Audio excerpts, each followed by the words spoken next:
ஒரு நாள் அக்பர் அவரோட அவையில உட்காந்துட்டு எல்லாத்தையும் பார்த்து ஒரு கொஸ்டின் கேட்டாரு.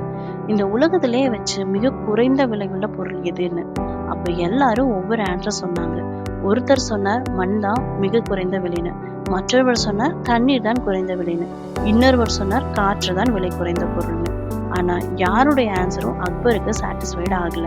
அப்ப பீர்பால் சிரிச்சுட்டே முன்னாடி வந்து, மன்னரே, உலகத்துல மிக குறைந்த விலையுள்ள பொருள்னா அறிவு இல்லாத மனுஷ பேசும் வார்த்தை தான் அப்படின்னாரு.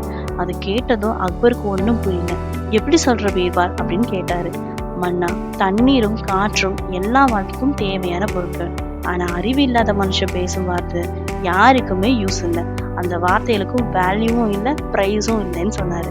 அக்பர் சிரிச்சுட்டே, உண்மையாவே நீ சொன்னது சரிதான் பீர்பால், உன் அறிவை யாராலும் மிஞ்ச முடியாது அப்படின்னு சொன்னாரு. ஸோ இதுல இருந்து என்ன சொல்ல வராங்கன்னா, பேசுற வார்த்தை வேல்யூவோட இருக்கணும். அறிவு இல்லாம பேசுற வார்த்தைக்கு எப்பவுமே வேல்யூ இல்லை.